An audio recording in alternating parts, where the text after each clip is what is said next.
Okay, hi, and welcome to what is the 10th episode of the Psychology of Performance professional discussion series with myself and James. This one is centered around the function of loans within academy and professional football. And we've got two guests, so double the guests this time. We've got Dave and Sophie. Dave, would you be happy to just maybe introduce yourself briefly and then move on to Sophie? Yeah, hi Tom, hi everyone. My name's Dave Richardson.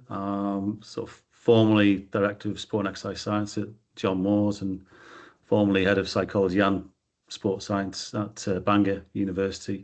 And I'm now just sort of pivoted into some consultancy work, which is one of the focuses of that is around the loan system and the 18 to 23 transition. Brilliant. And Sophie? Yeah, similar kind of background. So, sport and exercise psychologist at Leeds Beckett. A lot of my work is stress and coping in high performance sport and mainly professional football. Okay, brilliant.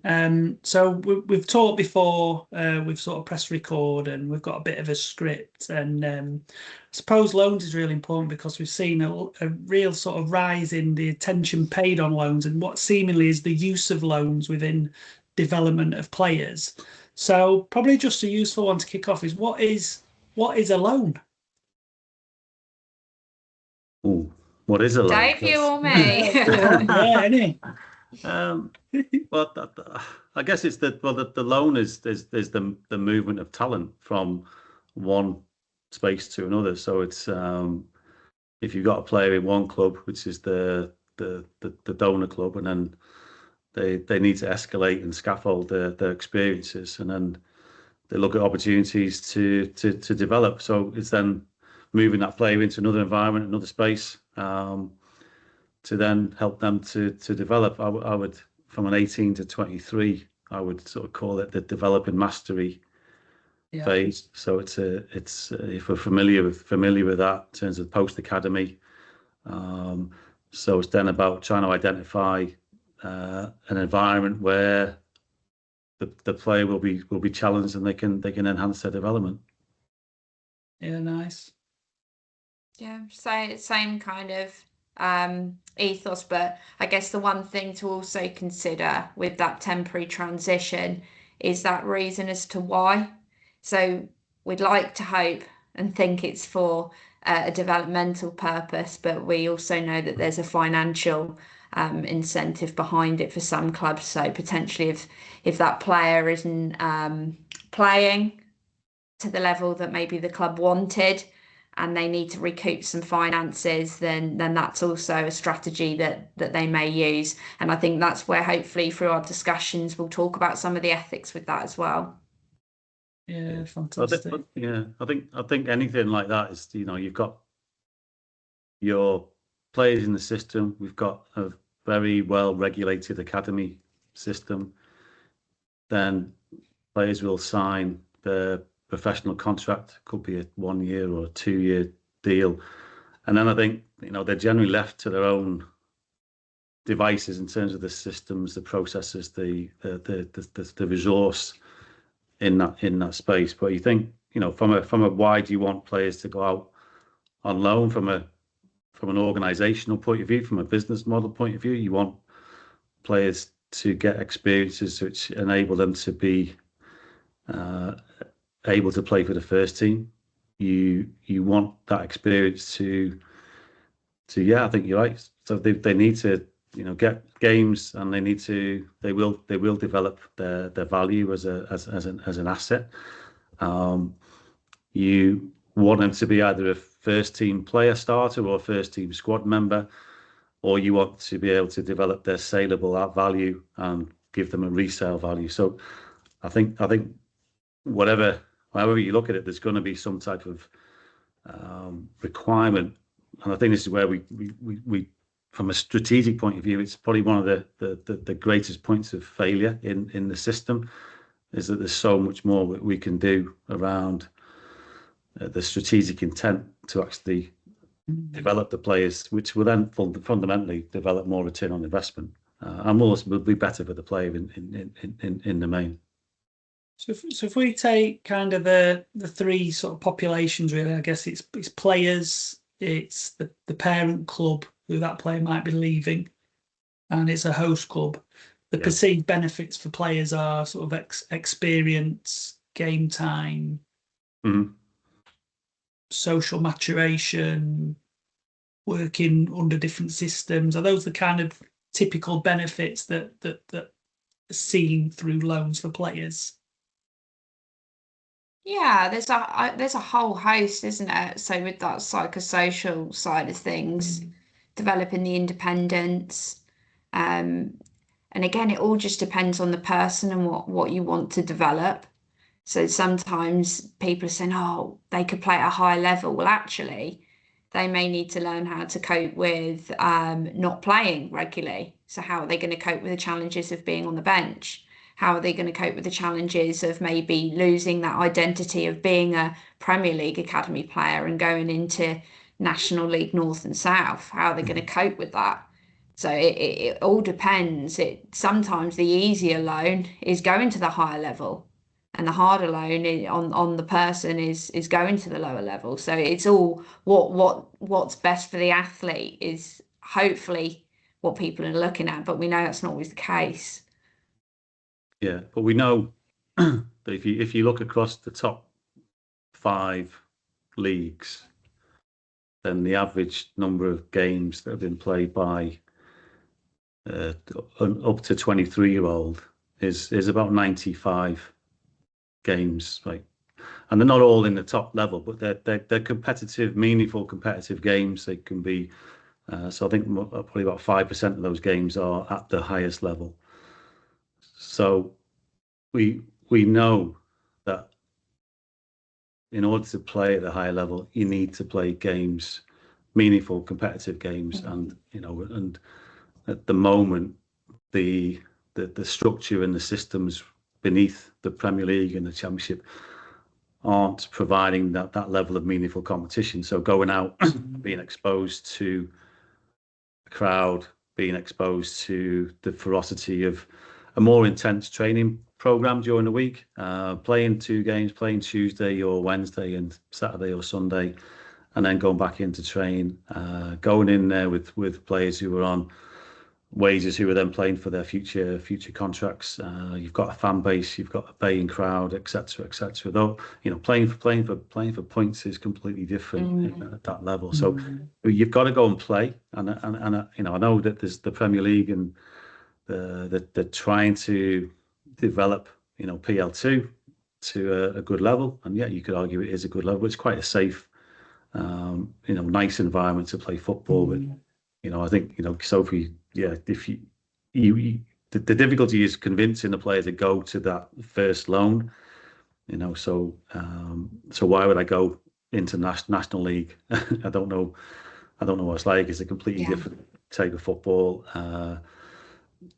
potentially different mentality, that different part of the country, and I'm going to play in what is not in their eyes a Premier League environment, which will have the facilities won't be the same as their Premier League environment or Championship environment. The resources won't be there. The staff base won't be there. The sports science support, nutrition, psychology, physio. It's like a completely different world. So there's a fear of going on that first loan, but without the first loan, you're never going to get a second loan. You're never going to play at a high, unless you're exceptional.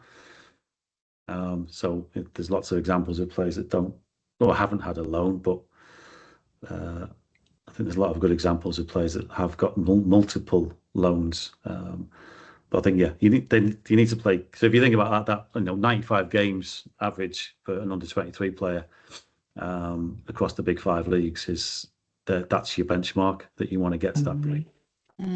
I think that's a really interesting point, just off the back of what David said. In the Belgium leagues, what's really fascinating in the championships of the second tier of Belgium is, Ghent and Genk, their 23s are in that league amongst other teams.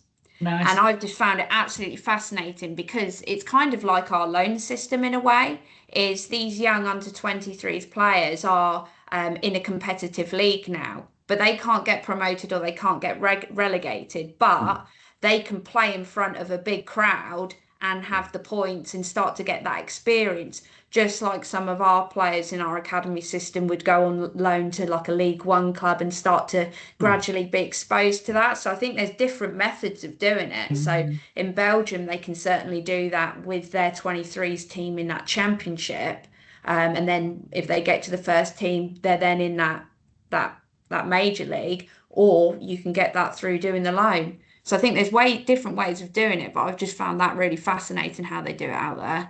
Yeah, that's an interesting one, that, isn't it? And I suppose in the nearest you've got in English games, the Virtual Cup, where they can play 21 sides, 23 sides. Yeah, like a carrot. Was it no Papa John's? Papa John's, that's Yeah. it. That's one of the nearest ones we've got, isn't they it? can play now. You've got the Spanish league where they have B team system. Yeah. But again, we did some work a while back now. A guy called Hugo Relvas was one of my PhD students, and he looked at the development systems across the European network, and the advantages of the B team system are that you play in a league, but obviously the disadvantage of that is that there's that sort of promotion and relegation. The jeopardy isn't quite the same for players in that space, because the parent club is always the one that they're going to have that affiliation with. But you tend to get then political discord in terms of if the centre forward from the first team is coming back from injury, they're going to go and play for the B team, and then the young promising centre forward for the B team gets benched. So there's lots of political discourse around that. But I still think that's a really good thing, because that's allowing that young person to have to experience the realities of professional sport. There's going to be times where you've got to fight for your place, and that's how you develop that coping skill, isn't it? Is you've got to experience it to learn from it, to develop and cope. I think it was more the coach's frustration that they were at the behest of the first team. So whatever the first team said, they had to jump and do it. So I think it is that sense of reality. I mean, that's what you want. You need the reality of existence in that space, and but if I'm the parent club loaning a player, I want that player to accumulate games. So it's this trying to get the balance between. So why would the host club want a young player to come into their squad? Well, fundamentally, they want to improve the performance of their team. Why would the parent club want that player to go there? Is to experience meaningful games and minutes. But if they're not enhancing the performance of the team, then the likelihood is they're going to get sidelined and benched for that. So it's a really difficult balance, and who's got control over that is going to come down to the preconditions around the contract, the loan contract that you develop, and if you've got those predetermined sort of KPIs and agreements in place, then you can actually have a bit more leverage. But there's a lot of dialogue that goes on in terms of trying to understand, why would you want this player to come to your club? Are they better than what you've got? Are they going to add value to your performance? And if not, then you don't want to take them. I guess that just reminds me of there was a young lad at a Cat 3 academy, so this was very, very different, and he was only 17, going on loan, and he didn't play at all, but it was about training around older males and being around that environment. And since then he did get his pro contract. So for him, actually, although he didn't play and he could return back to his parent club to do additional training sessions, for him it just gave him that brief exposure, which I think he needed. So again, it just depends. Well, I think again, and then we're all familiar with the transition literature. So and typically the literature would tell us that the more you know about the environment that you're going to go into, the more you understand, the more likelihood is that you're going to navigate through that successfully. The difficulty and problem we have in the football world is people don't like sharing and telling people what they're just going to, get in and see how they go. And it's a bit of a shock and a bit of a surprise. But you're right. It's like, well, if the purpose of that loan is just to go and experience being around older players, then that's the objective, and you can set that out quite clearly. So this is what we expect you to do. This is what's going to happen. This is where you're going to go. We don't expect you to play 10, 15 games. You just expect you want you training around the environment, and then in 6 months' time we'll bring you back. And I know they're starting to introduce these temporary loans, which is like a month. So that would be a great example of go and have an experience, come back. And then we'll talk about how you've developed, what you've developed, how you've managed, and how you've navigated through that. Because again, I think you mentioned before, Sophie, it's about some of it's about social, some of it's about becoming independent. It's about being allowing the player to become more independent, to be less smothered. So that, I think we're familiar with academy football. They're pretty much smothered by practitioners and people around them, and if they go to Championship, Division 2, National League, the far reaches of Norway or Finland, then they're going to have to survive on their own with changing culture, changing environment, changing expectations, changing the weather, changing the language.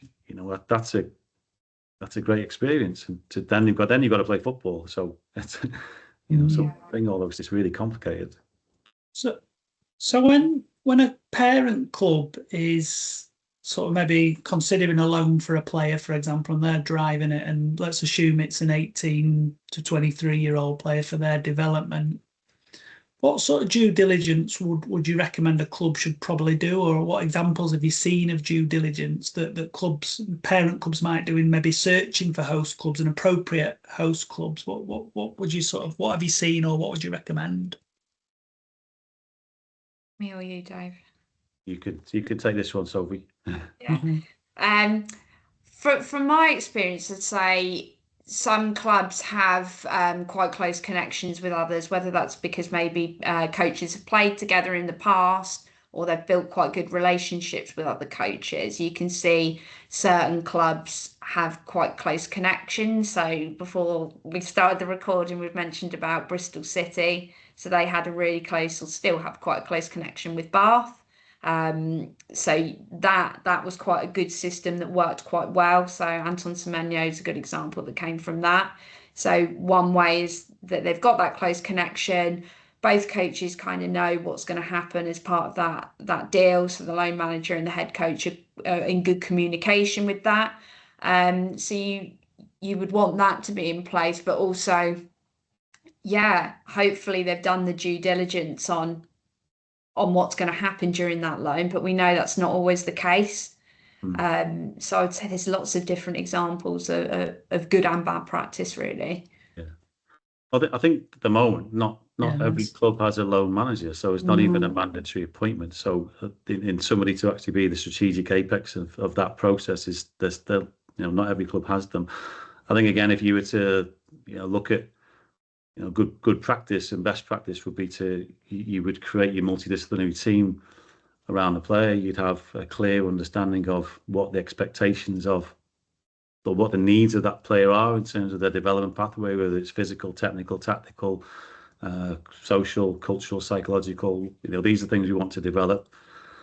Most of the loan managers, that the under 21s, the 23s coaches will have a network. They'll understand. There'll also be, there's data around that will give you an understanding of how teams play, possession-based, non-possession-based, technically based football, or whatever that is, and then you're looking to develop and identify. But fundamentally, you've got to trust the club that you're going to, and that's a partnership. And there's lots of these guys will have networks, but then again, I think the volatility of the football industry is that you might have a manager that you trust, and then that manager might not be there. Yeah. Even before the player lands, they could have changed. But so you want to have a trust in the infrastructure of the environment that they're going to, and then you want to make sure that you manage that appropriately. So again, the pre transition due diligence is really important, and that's convincing the people in the parent club that they would need to go on loan to develop X, Y, and Z. It's convincing the host club that this player is going to provide a value to them. It's convincing the player that this is going to be part of your developing mastery and your exposure to competitive football.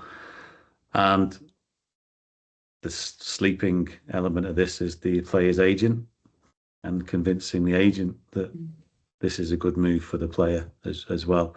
You know, and then again, you know, there's so much around that in terms of the developing that sense of it's the right time, it's the right player, it's the right time, it's the right contract, and they're going to have a really good experience, and you get all that in place, and then there's no guarantee it's going to be a great experience, but you've controlled more of the controllables. That should hopefully enable that to happen and take place. So there's a real Go on, James. Yeah, No, can I just ask on that note, Dave, is there or tends to be a little bit of a sales pitch to the player? So is there any kind of situations, I guess it depends on the club, where maybe the player doesn't want to go and refuses, and would they be seen negatively for that? I mean, there's quite a number of examples of players just don't want to go because they don't see the value. They feel that they're going to be that it's part of this. They're going to get sold, and they're just putting them in the shop window to sell them. You know, there's examples in the Premier League. I think you probably quite well known. You've got players that they just don't think it's the right thing to do. They'd rather just wait for an opening. Is that just generally seen quite dimly, or did the club kind of accept again that? it's that triangulation of opinion, isn't it? And I think it is a sales pitch. So you look at, well, what's the track record in developing the loan, scaffolding the loan experience, and then bringing the player back to play in the first team. You know, is that something they do? But again, as a player, I mean, for me, I think I would always advise a player to go out, and if there's a pecking order. So if I'm the fourth choice, fifth choice right back, then what's the likelihood of me playing this season in the first team? And I'm talking to the loan manager, I'm talking to the coach. I'm like, I want to go out on loan, because that's where I'm going to get experience of playing meaningful competitive football, and it's that dialogue. So it's having that. I think, and if it's a sales pitch, then so I've got some names here that are, I guess, beneficiaries of the loan system. So if you look at the current crop of England players: Mark Gahey, Harry Kane, Jordan Pickford, Conor Gallagher, Jed Spence. They've all had loan experiences before they've sort of arrived as a more sort of regular fixture and fitting in the first team. And obviously before we started the discussion, obviously the Mo Salah,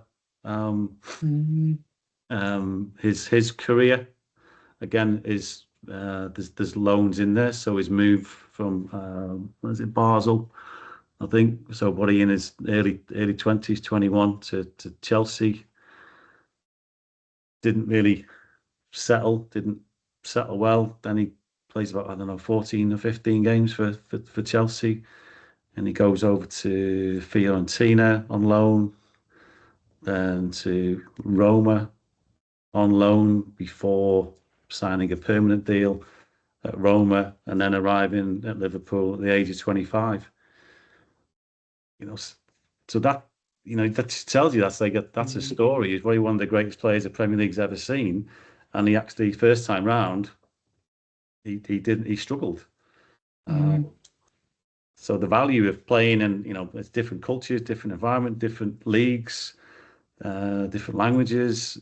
it's so much of a rounded experience that, you know, they're so valuable. And then, you know, I think again that's just some really good examples. So if you wanted to have a sales pitch to a player, then you just got to name some of those guys. Actually, most of the top players will have had some type of loan experience, although they will have moved through. I mean, even if it's, I mean, I guess the principles are the same. If you move from one club to another in a permanent move, you've still got an acculturation period. You've still got to look at your fit as a player, the manager, the coaching system, how they play, all those things you've still got to take into consideration. So the principles are the same. So it's, you know, it's again, like you said, Dave, like building towards that not quite magic number, but like 90 odd games, multiple experiences, multiple developmental opportunities is where we want to really try and get players if we're trying to develop them. Yeah, I think even if you know, if I was to put my geeky hat on with challenge and threat states and put the psychological theory on it, I think the biggest thing is, well, why are athletes hesitant and nervous? Well, it's maybe the lack of confidence, the tight identity to the club. Even with the conversation we had in our supervision, Tom, with Leeds, and how everything is linked around the city. They'll do the tours around the city to make you feel, you know, Yorkshire and proud. But you think, well, actually, when it comes to your identity and going on loan, you're moving away from everything that they're trying to ingrain in you. So that can be incredibly difficult. So what could we do? Well, think about building those coping resources before the loan. So before 18, at 16, are you starting to have conversations around these the sort of transitions that can happen down the line? Be confident that this is a good experience for you, but that may not be your path, and these are other paths that you can take. So that gradual exposure, rather than hitting at 18 of this is what you're doing, actually let's build those coping resources about there are different clubs out there that you could play for. These are the different styles of play. These are the different surfaces. This could be the conditions that you may be working with. So just gradually building the confidence, I think, in young people that this is what could happen and that's okay. And you can do it if you set your goals and you're determined to do it, rather than that threat to identity. Yeah. And if you take that another to, like, from a different perspective as well. So if I'm the loan manager or the sporting director, and we want, you know, player A to go out on loan because we want them to develop technically and tactically, we want them to play in a possession-based environment, but we want them to understand and be aware that it's part of their development phase. So, and it's also then about creating, you talked really well there, so about that identity, but it's really quite important to make sure that they feel that their identity, so let's go with Leeds, if it's a Leeds player, that their identity is still with Leeds, but they're playing for a different team. They're still a Leeds player, but with a different shirt on. So it's the importance of that connection, that keep in touch, that development, the coach, the keeping the multidisciplinary team. And this is why we're starting to see the emergence of the almost like loan staff, support staff. So loan psychologists, loan physios, loan S&C coaches, loan analysts. So they're trying to give us a bit more of a wraparound support mechanism around the player. But whilst that player's out on loan, they're still a Leeds player, for example. They're just wearing a different shirt. And as part of that, we can celebrate if they do well, and if they're performing in the, well, actually that's so-and-so, he's a Leeds player, but he's playing out in Denmark, and then, you know, then you get like a piece in the program, or a piece on the internal internet of the club. It's like, and that's all about identity and belonging, and, you know, we're looking after you here. And again, that's really, really, really important that the players feel that sense of, you know, not just being thrown out.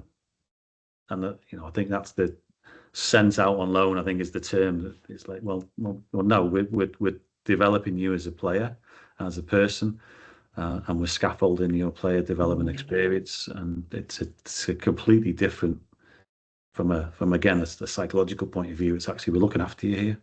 Yeah, definitely. That framing is really nice. I mean, I've got a role at Doncaster, and we have our loan players are generally the younger players, because we don't have a 21. So if you're 18 or you're 17 or you're 19, Yeah, there isn't anywhere for you to really play. So we do place people out on loan for the development, because that loan's more localized. Whilst they're on loan, we try and send somebody to nearly every game they play, yeah, to be a familiar face, to Yeah, catch them before, to catch them after. I suppose we circumstance allows that. We don't send players on loan to Belgium, Germany, France, Italy. And that allows that support. But what I wanted to ask you guys is what would you say would be good practice for while somebody is on loan? Because it is definitely, like you've alluded to, it's not a case of see you in a month, see you in 6 months, see you next season. What sort of support do you think, or would you recommend be in place for while somebody is away on loan? Well, I think it's proactive, I'd say. Would you be proactive with your goals? Yeah. I think it's having the multidisciplinary team. And again, this is a resource issue, so there's lots of clubs won't be able to invest this resource in this space. But ideally, if you have the conversations around where the player is at, technically, tactically, physically, socially, psychologically, where are they at? What do we need to improve? How can we do that? And again, most clubs will have some type of player categorization model, and it's like they might be in need of second loan or a third loan. So it's the KPIs might be clearer, because we're looking to match you. You'll have data on where the first team is at. This is the type of data and the stats that the first team are producing. This is where the type of data and stats that you're producing. We need to get you from there to there. We need to send you to a Division 1 club, or a division, or a Division 1 or a Liga or whatever. So we need to scaffold your experiences, and then it's clear what the objectives are. Then it's a time fixed environment, time fixed process. So it's a 6 month time frame that we're going to be working to. This is how we're going to support you, and you have the psychology staff around it, lifestyle, the logistics around where they're going to stay, what part of the town or city are they going to be in, their accommodation, whether there's some type of foster family or host family that they're going to stay with, how we're going to keep in touch with you all through the process. So it's the pre-loan, the during loan phase, which is then ideally led by some type of lead coach or mentor that's going to be picking up the clips. And then you've got scouts who would, so if you are going to the other end of the country, you want, you've mentioned there, Tommy, your local scouts and local network. But if it's across the other end of the country, you want to send scouts so that there's a commitment from the club to send people to come and see me. So it's a huge resource, but the return on that investment is huge. And yeah, definitely. And that sort of huge resource that you're talking, and you've highlighted, like, not every club has a loan manager. Not every club is investing in such an MDT type approach to loans. In some ways, that clubs, they can't afford not to do this if they're going to get that return that we're talking about. So is it why aren't clubs actually doing this? Why aren't clubs actually producing more support for these loans, given the examples you've given, and given the players that you've just talked about that benefit from these loan experiences? Well, the emergence of the loan managers are fairly new in terms of professionalized role. So they're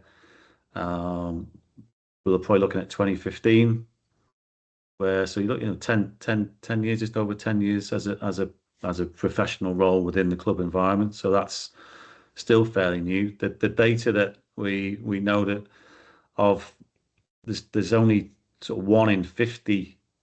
So players that sign a professional contract in the Premier League, it's only 1 in 50 of them are still playing in the Premier League when they're 22. So from a business model, that's not a great return on investment. So yeah, I think it's starting to happen, but yeah, whether it's strategically being done with enough resource around it. I know, I know from my work around working behind the scenes with people at Liverpool through some of the Prof Doc supervision I've been doing. There's a more of an infrastructure around it there. I know Newcastle have invested in. You see lots of like job adverts coming out over the last sort of 6 to 12 months, which is like lone psychologist, lone physiotherapist, lone S&C. So I think there's something happening. It's just still a little bit piecemeal. Not quite sure exactly what the role is and what they need in terms of their resource to do it. So yeah, and then also you probably say, well, actually we haven't got enough resource with the 18 to 23 guys who are playing for us in the first place. So why are we going to invest in all these other resources? So it's from a financial point of view. But if you look at the finances on that, it makes complete sense to invest in. It's this space because it's all the regulation of the academy up to 18, and then you've got 18 to 23. If you need 95 games to establish yourself as a player between 18 and 23, then they're not all going to be in PL2, whether you like it or not. They have to be competitive, meaningful competitive games in a league somewhere. And just with the loan manager role, I think when you look at who's in that position, it's great having ex-players in that because obviously they can read the game really nicely. But the main concern I had was the availability to provide psychological support when it was needed. So some players will say, well, I wasn't too sure who to reach out to. And maybe some of the questions on mental health and well-being weren't necessarily asked by the loan manager because it was so focused on the performance that actually they didn't unpack that there was a big concern around that individual's mental health and well-being through that time, and because that person didn't have the appropriate training in that space. So, before they go on loan, has it been proactively provided about who they speak to? Does the loan manager ask the questions about sleep and mood? Is that continuously tracked again, like they would have their wellbeing scores at their parent club? Is that still done on their loan club to the same strategy? Because obviously, if they're doing their urine tests and whatnot every single day and their hydration, is that still happening at the loan club? Probably not. So that level of care is reduced. So who's actually checking in from that mental health space, given the impact of that transition? So my concern would be the loan manager role. It can be given to an ex-player if they've got the appropriate training also in that psychosocial area.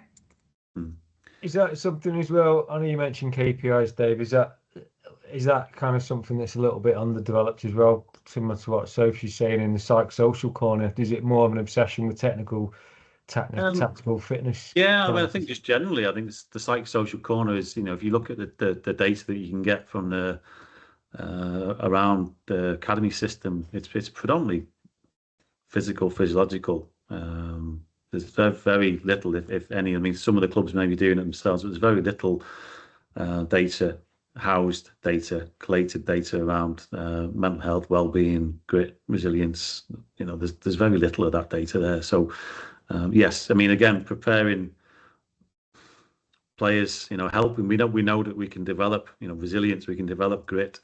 We can put players in very challenging environments. We can challenge them, and we can develop these particular characteristics. So doing that early on to prepare them for the next phase of their development, and within career transition or a further transition out, then these are things that we can do. So I still think that again the loan manager is again, it's like what I mean, and this is the work that I was doing with Julian Ward at Liverpool. Was like what is the loan manager?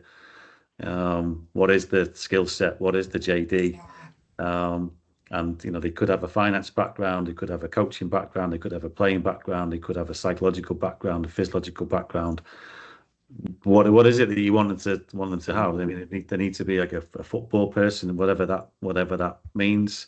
But from the guys I've met, is that they tend to have just a genuine care for young people, and that's fundamentally the core of the job. But if I'm not well versed in some of the psychological aspects, then I need to be able to pull somebody into my team who can lead that pillar. And the same with the analysis, the technical, the physical. If I've got these people within my multidisciplinary strategic team, then I can cover all those bases. And that's the important thing in terms of the resource. Because there are former players in these roles, but there's also people who've been coaches, or and it's almost like it's a great role to do if you're going to do the loan manager, then go to be a sporting director, because you're covering all the pathway, and it's like that experience around talent development, talent environments, the nuances of play development. You do need a multidisciplinary. You can't be an expert in all areas. It's impossible. Can I just ask something I don't really know much about, to be honest? But are the loans managers, is that a mandated role? Is that compulsory in every club, or is it at the discretion of clubs? No. So they put their own job description together, isn't it? I was so in I think my understanding is that the Premier League are looking to have some type of mandatory position. What that looks like and where that is still to be evolve. Is still to evolve. So, but I think if I'm an owner of a club, then I need a loan manager, and I need a multidisciplinary team in there to help my players who it's a very difficult and complex space, 18 to 23, even as a coach. So we've done some work previously around the conundrum that the coaches have in the under 21s, because they're by default they have to fulfill a fixture list. So everybody knows that some of those players are there because they need to put a team out to play in PL2. So some of those players aren't going to necessarily be the sort of A, B, or C players. They're going to be just making up the numbers because we've got to fulfill a fixture. The coach will get pretty much judged on whether the team wins or loses at the weekend, rather than how did so-and-so play, and is so-and-so ready for the first team or not. So again, it's that, developing the individuals whilst managing the team is a really complex coaching challenge. And again, Tom, you're more of a coaching background than I have, so you're probably more familiar with that. But that's it's like, what are they judged on in terms of their role as a coach in that space? I think again, that's really an important question.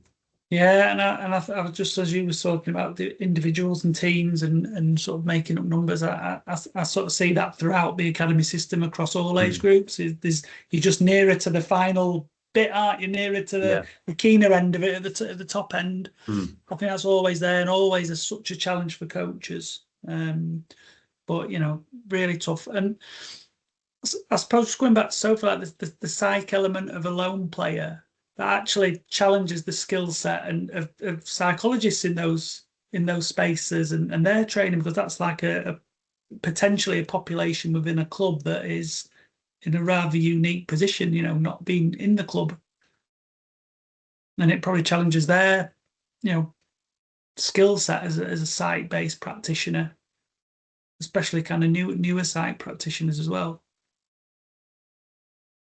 So there's probably a couple more little quick bits, I suppose. But what about when a player returns from loan and comes back in? What would be your suggestions, guidance, or experiences of things you've seen when players return? So I guess it's maybe if it was a season end at one and you're coming back in for pre-season, or it's a month out, 3 months out, and you're coming back into your parent club.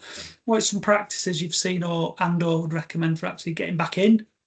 But again, I think it's one of the gaps, which is something that's not really thought about. And so again, if you're a 19-year-old 19, 20-year-old player, you've gone on loan to, you've gone in, played for a championship team for 6 months, you've got 25, 30 games under your belt, you've played pretty much regular intensity, you've been part of something, and then you've got to return, and you're still not quite ready to be to go into and play in the first team. And I think there's arguments around how do you manage that, and because it's a bit of like from I guess the psychological perspective, is like the hero's return.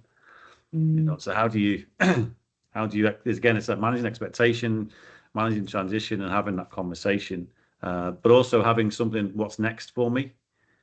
So I've just proved, so if you've had a successful period in the championship, then the first thing you're looking to do is sign a new contract. And then it's a sign new contract. It's on a few more quid a week. It's a longer term. And you get another 2 years, and then what's next? Where am I going next? And that's then, if you're going to scaffold it, and they say if we keep it simple, we go from National League to Division 2, Division 1. Somewhere around there, we want, and if you've had a good loan, and you've demonstrated value, then it's easier to get you another loan. But yeah, you need a plan. But the plan is also based on how you've performed.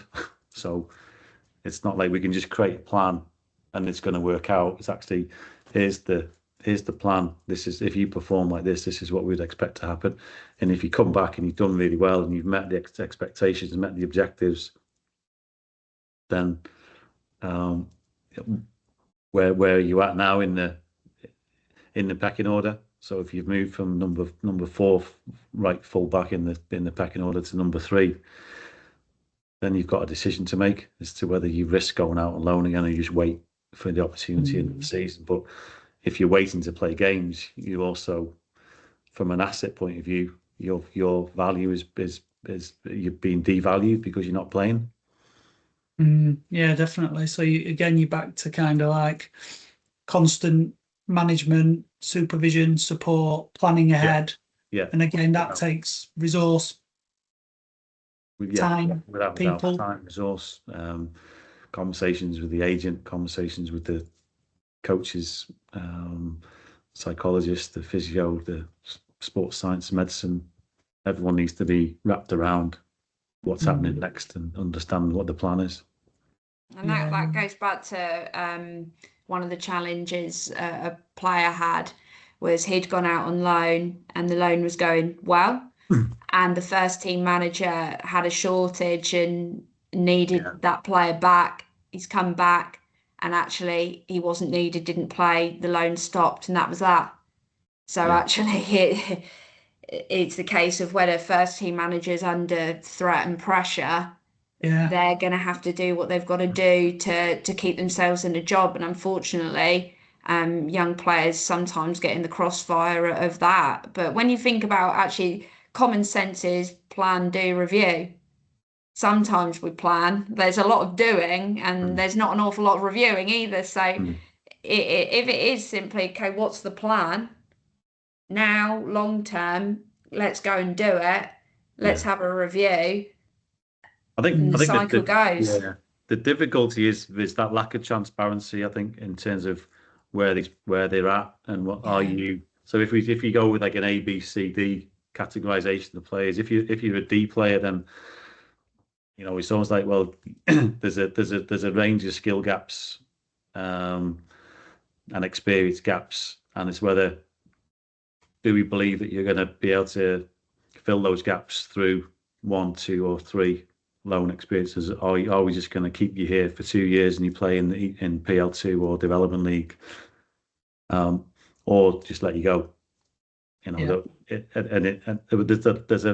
typically a lack of that communication and honesty around where you're at as a player. There's a lot more that can be done, particularly from a psychosocial point of view. That's you know, you might have a professional contract, but the likelihood of you playing for this team, this first team, is probably nil. So what can we do for you to escalate your experience and let you play and just become a professional footballer somewhere? That's the goal. That's what we're going to try and do for you. But having that conversation is they're quite rare. People in those conversations like that. I think the concern now is actually this is going on a lot in women's football, and actually how much are we talking about that in that space, given the lack of resources that women's football has already. That's something that definitely needs to be looked at, is how that's working in that space. But again, you know that there isn't even a PL2 in women's football. No. So there isn't that space for them to play. So the gap between a really promising 18-year-old and a first team player is huge. It's so big.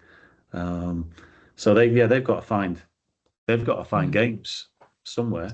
Structurally, that's challenging in that space. They haven't got loan minds. You know, they might have an agent that's going to get them some games somewhere, and the agent will probably look after them more than the club. And I think and that's worrying, isn't it? It's who's actually looking after them on loan. I think it's just if you got, depending on the agent, isn't it? There's agents with a moral compass would be nice. Okay, so we're getting near to the final whistle. I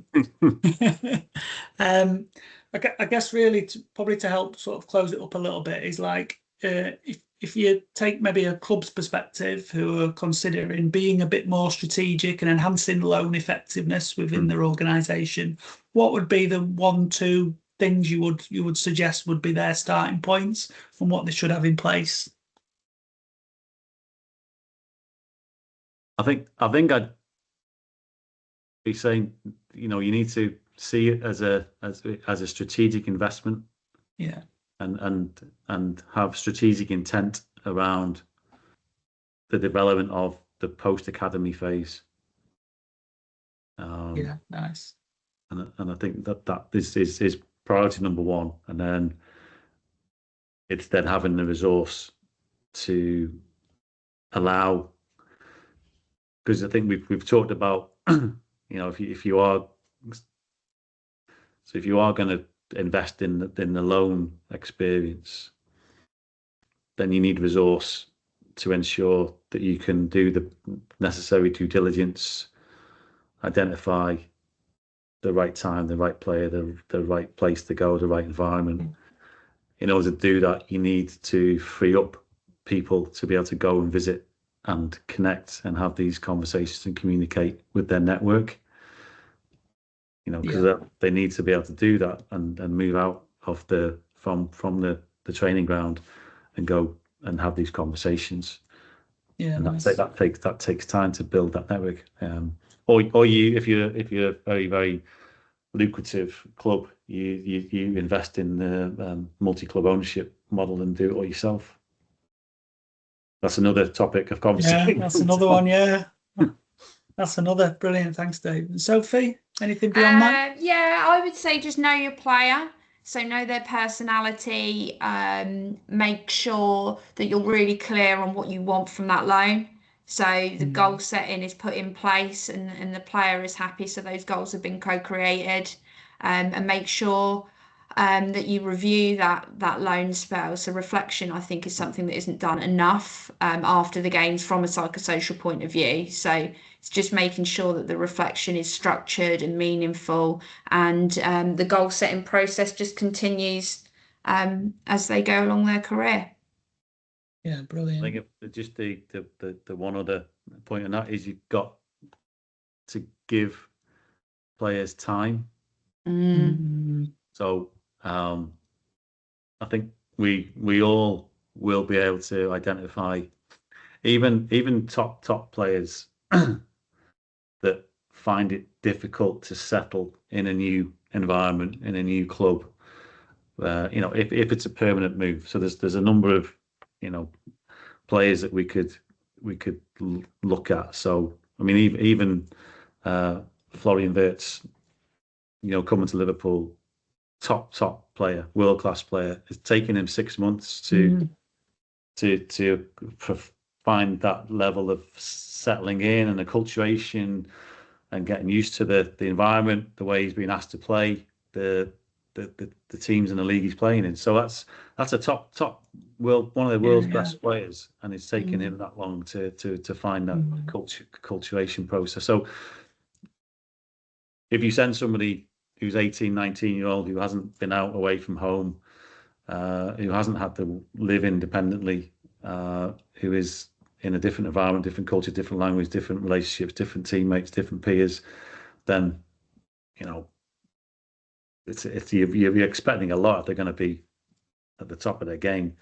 And I think it's just to reflect on, again, if we look at those figures around the top 5 leagues, you look at that 95 games, you know, how do you get 95 games? Well, you don't get them in one season in 6 months. That's a 3-year, at least a 3-year pathway. Yeah, brilliant. Okay, now that's been a fantastic discussion around loans, and hopefully, well, we've covered, you know, club's perspective, player perspectives, and the need for sort of a clear loan strategy for clubs and for players themselves. So I think that's been brilliant. Really enjoyed that, and thanks for giving up your time. That's brilliant. Brilliant. Enjoyed it, Tom. Thank you. Thanks, guys. Really interesting. Thanks for coming on. Thanks, everyone. Take care. Thank you. Bye. Bye-bye.